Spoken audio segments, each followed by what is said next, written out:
경기도 부천 오류골에 살면서 나무 장사를 하여 식구가 겨우 연명하는 가난한 사람이 있었으니 그의 성은 박씨였다. 그는 농촌 태생으로 농사를 지으려고 해도 전답이 없고 장사를 하려고 하여도 자본이 없어서 노동일을 하는 수밖에 없었는데 위로는 부모가 있고 아래로는 처자가 있어서 식구가 살아가자니 추나추의 삼철에는 남의 농사에 뒤치다거리라도 하고 살아갈 수가 있으나 겨울철이면 아무 일도 할 수가 없어서 나무 장사로서 생계를 꾸려갈 수밖에 없었다. 그는 날마다 소나무를 베어 말렸다가 서울 장안으로 지고 가 나무를 팔아 쌀말이나 사가지고 와서 연명하곤 하였다. 그런데 어느 해 섣달 대목이었다. 섣달 28일, 29일 사이에 박씨는 소를 얻어서 나무를 실고 서울 남대문 안에 들어가서 소를 끌고 돌아다녔다. 이 나무가 잘 팔려야 설을 셀 터인데 하며 초조해했다. 주머니 돈과 합쳐서 쌀말도 팔고 어린아이들의 설빔도 사고 또 고기근이라도 사서 제사를 지내고 부모에게 올려야 하겠다고 마음먹은 박씨는 초조하기만 하였다. 오공골과 당주동과 내수동 근처로 아무리 나무바리를 끌고 다녀도 나무가 팔리지 아니하였다. 그런데 석양 무렵에 어떤 중년 양반이 바짝 다가서더니 나무값도 묻지 않고 나를 따라오시오 하였다. 박씨는 매우 기뻐서 네, 자나무를 부려서 부엌에 쌓아주시오. 이렇게 말하고 집주인은 안으로 들어갔다. 그래서 나무장사 박씨는 나무를 다 부려놓고 속마음으로 돈을 셈하려고 들어갔나 생각하고 기다리고 있자니 주인이 빈 자루 하나를 가지고 나왔다. 나무는 그만하면 며칠을 뗐겠는데 쌀이 없어서 걱정이요. 미안하지만 당신 돈으로 자루에 쌀 한 말만 사주고 가시오. 박씨는 어이가 없었다. 나무값은 고사하고 쌀까지 사달라고 하니 말이다. 그때의 형편을 보면 피차가 모두 딱한 사정이었다. 박씨가 보통 사람 같았으면 나무값은 어찌하고 쌀까지 사달라시오 라고 한다든지 염치 없는 사람이로군 한다든지 거절하는 말을 하였을 것이다.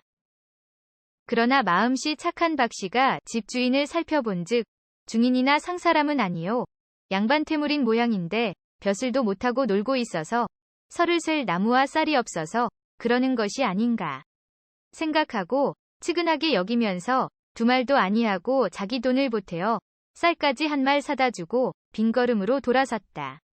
이때의 집주인은 우리가 인사를 못하였구려.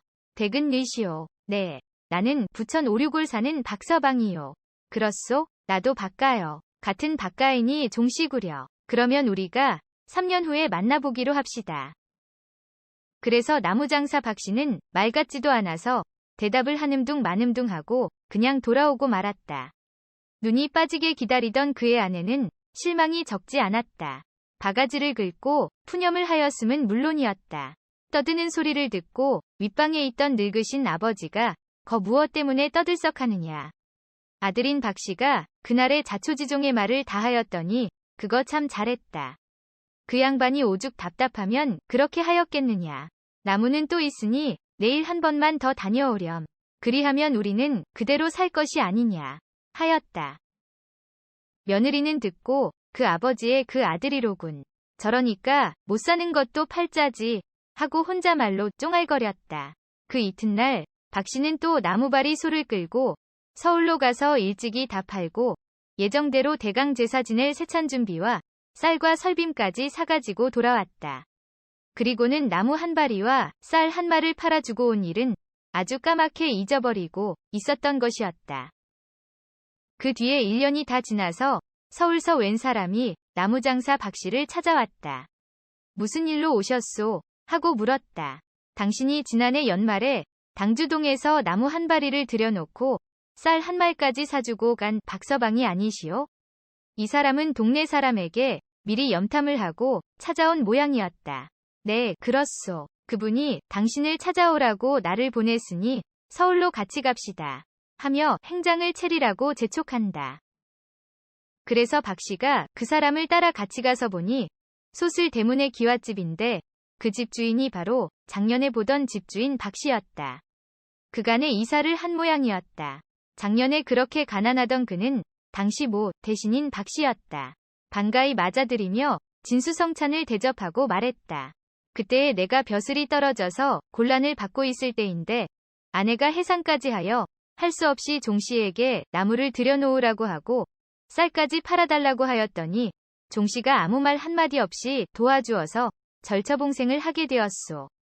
그의 부인까지 불러내어 인사를 시키고는 소원이 있거든 무엇이든지 말해보시오. 그러나 박서방은 솔직한 인간이요. 무식한 촌사람이라 나무장사나 면하게 논마짓기나 사주시오. 그래서 고관인 박씨는 부천과 인천 근처의 전답을 여러 백석지기 사놓고 그에게 관리를 보게 하였다. 그리하여 박서방으로 하여금 당년에 100여 석을 추수하게 해주었다. 이것은 박서방을 살리기 위하여 일부러 토지를 사서 관리를 보라고 맡긴 것이었다.